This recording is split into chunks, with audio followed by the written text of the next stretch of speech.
Assalamualaikum warahmatullahi wabarakatuh.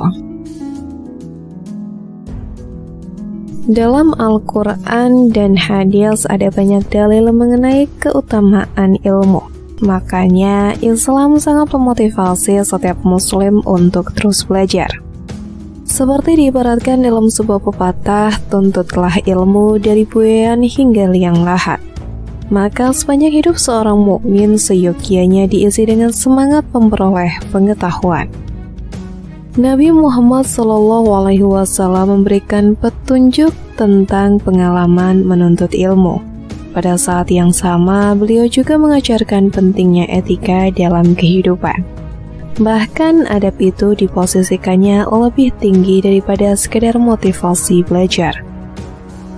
Karena itu Rasulullah SAW mengajarkan sebuah doa, Allahumma ahdini li ahsanil amal wa ahsanil akhlaq, la yahdi li ahsaniha illa anta, wa kini syai'il amal wa syai'il akhlaq, la yaki syai'aha illa anta. Ya Allah, berilah petunjuk kepadaku untuk berbuat sebaik-baik amalan, sebaik-baik akhlak. Tiada yang menunjuki untuk berbuat sebaik-baiknya kecuali Engkau. Lindungi kami dari jeleknya amalan dan jeleknya akhlak. Tiada yang bisa melindungi dari kejelekannya kecuali Engkau. Banyak ulama menyampaikan untayan nasihat perihal pentingnya adab sebelum ilmu. Di antara mereka adalah Imam Nawawi, ulama besar yang bermazhab fikih Syafi'i, itu menuliskan sebuah kitab, yakni Adab al-Alim wa al-Muta'alim wa Adab al-Mufti wa al-Mustafti, oleh penerbit Diva Press. Karya itu telah diterjemahkan ke dalam bahasa Indonesia menjadi Adab di Atas Ilmu tahun 2021. Sang imam lahir dengan nama Yahya bin Syaraf bin Muri. Tanggal kelahirannya adalah Muharram tahun 631 Hijriah. Desa Nawa, Syam yang berjarak sekitar 90 km dari kota Damaskus. Menjadi tempatnya pertama kali menghirup udara dunia. Karena itu julukannya di kemudian hari adalah An-Nawawi. Saat tumbuh dewasa, Yahya bin Syaraf atau Imam Nawawi sangat giat dalam menuntut ilmu keislaman. Pada akhirnya ia menjadi tokoh ulama yang sangat disegani. Orang-orang menggelarinya sebagai Muhyiddin atau sang penghidup agama. Penghormatan mereka tidaklah berlebihan. Sebagai sang alim mendedikasikan seluruh hidupnya untuk belajar, berkarya dan menyebarkan ilmu-ilmu agama. Penghormatan mereka tidaklah berlebihan, sebab Imam Nawawi mendedikasikan seluruh hidupnya untuk belajar, berkarya, dan menyebarkan ilmu-ilmu agama. Seperti mayoritas ulama Syafi'i, dalam acara akidah Imam Nawawi mengikuti pandangan Al-Asy'ariyah yang digagas Imam Abu Hasan Al-Asy'ari. Baik Syafi'i maupun Al-Asy'ari sama-sama diakui luas dalam konteks Ahlus Sunnah wal Jamaah atau Aswaja. Imam Nawawi merupakan seorang penulis yang prolifik. Produktivitasnya telah menghasilkan banyak karya, khususnya dalam disiplin ilmu fikih dan hadis. Ada puluhan buku yang ditulisnya, sebagian sampai hingga masa kini, sehingga menjadi pencerah bagi muslimin era modern. Salah satu karya ulama yang wafat pada 676 Hijriah itu adalah Adab al-Alim wa al-Muta'alim. Edisi bahasa Indonesianya terdiri atas 6 pembahasan. Pada bab pertama, sang penulis terlebih dahulu mengulas tentang berbagai ayat Al-Quran dan hadis yang mensyaratkan keutamaan ilmu. Selain itu, sang syekh juga menjelaskan asar salafus salih tentang pokok persoalan yang sama. Ada sangat banyak asar atau perkataan para sahabat dan ulama salaf tentang fadilat ilmu. Imam Nawawi merangkum sebagian besar di antaranya dalam bukunya. Misalnya petuah Ali bin Abi Thalib, yakni ilmu akan mendatangkan kemuliaan sementara kebodohan akan mengakibatkan kehinaan. Tentang keutamaan ilmu dan segala hal yang melingkupinya, Imam Nawawi juga menukil perkataan Mu'iyats, ada beberapa motivasi keilmuan. Pertama, mempelajari ilmu adalah bentuk ketaatan kepada Allah Subhanahu wa Ta'ala. Kedua, mengingat-ingat kembali pelajaran adalah bentuk penyucian. Keempat, mengkajinya adalah bentuk perjuangan. Kelima, mengajarkannya kepada muslimin adalah bentuk kepedulian. Terakhir, mendiskusikannya dengan para ahli merupakan bentuk kekerabatan. Pada bab pertama buku ini, Imam Nawawi membahas perbedaan antara ilmu dan ibadah mahdah. Menukil pernyataan Ibnu Umar, dijelaskannya bahwa suatu majelis ilmu jauh lebih baik daripada ibadah 60 tahun. Hal senada juga diungkapkan oleh Abdurrahman bin Auf, sang sahabat Nabi Shallallahu Alaihi Wasallam yang mengutip sebuah hadis. Memahami suatu ilmu yang sederhana jauh lebih baik daripada memperbanyak ibadah. Pada bab kedua buku ini, Imam Nawawi mengungkapkan macam-macam ilmu. Menurut dia, ilmu terbagi dalam dua kategori, yakni pengetahuan mengenai syariat dan non-syariat. Masing-masing lantas diklasifikasi ke dalam beberapa penilaian.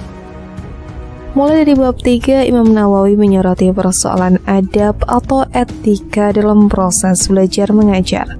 Pembahasan tentang akhlak dibaginya menjadi dua, yakni dalam konteks seorang guru atau mu'alim dan murid atau santri. Menurut dia, seorang mu'alim hendaknya memantapkan niat semata-mata mencari ridho Allah Ta'ala. Dengan begitu tujuan pengajarannya akan senantiasa luhur. Seorang guru pun harus senantiasa berperilaku baik, artinya segala tindak tanduknya sesuai dengan nilai-nilai agama yang diajarkannya. Imam Nawawi berkata, seorang guru juga seyogyanya hidup sederhana sehingga bisa menguasai diri agar tidak terperdaya duniawi. Dalam buku ini, setidaknya Imam Nawawi mengungkapkan 7 adab yang harus dimiliki seorang mu'alim. Di antaranya adalah seorang alim hendaknya tidak malu untuk berkata jujur ketika dirinya ditanya tentang hal-hal yang belum diketahuinya. Dengan demikian, orang-orang yang menyandarkan keterangan darinya tidak akan tersesat.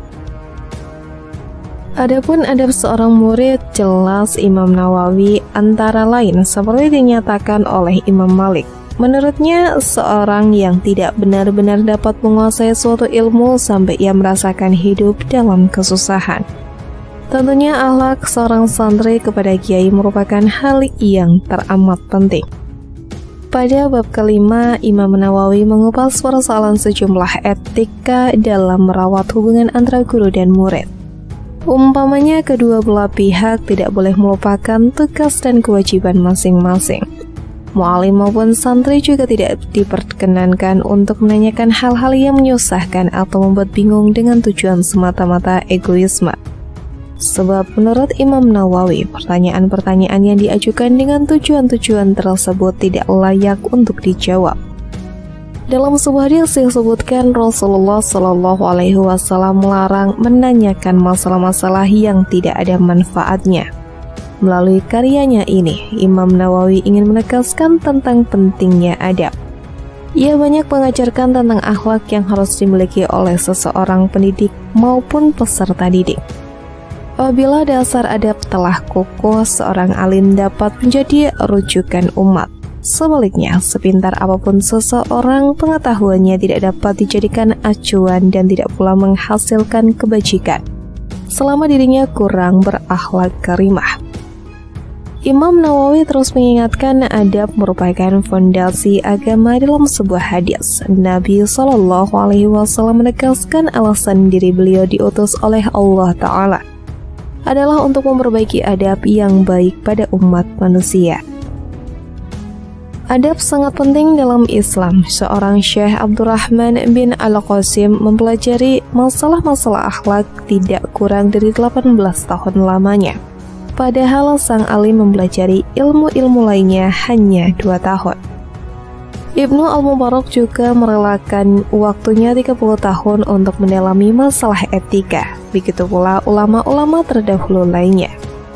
Dengan demikian, jelaslah bahwa mereka mendahulukan adab daripada ilmu. Pada bab terakhir, sang imam memaparkan secara detail kaitan antara etika dan peranan sebagai mufti. Orang yang berfatwa adalah pewaris para nabi, seperti diungkapkan dalam sebuah hadis sahih. Karena itu, alim yang sudah sampai pada taraf demikian harus mampu menunjukkan mana yang benar dan mana yang salah. Seorang mufti merupakan wakil Allah SWT untuk menentukan hukum dalam setiap peristiwa. Tulis An-Nawawi. Pada bagian ini penulis juga menjelaskan syarat-syarat pemberi fatwa. Di antaranya adalah seorang harus memiliki syarat-syarat seperti pewaris hadis. Perawi hadis, penilaiannya mesti objektif terhadap apa-apa yang akan difatwakan, tidak terpengaruh ikatan kekeluargaan atau sebab permusuhan. Karya Imam Nawawi ini menjadi rujukan utama tentang pentingnya mendahulukan adab, tidak hanya bagi para murid atau guru, tetapi siapapun juga. Buku ini juga sangat penting untuk dibaca setiap muslim. Terlebih lagi, pada masa sekarang marak terjadi pergeseran metode belajar mengajar, yakni dari tatap muka menjadi virtual. Proses tersebut tentu tidak mengandaikan hilangnya adab. Inilah salah satu relevansi karya sang ulama dari abad ke-13 Masehi. Semoga bermanfaat. Wassalamualaikum warahmatullahi wabarakatuh.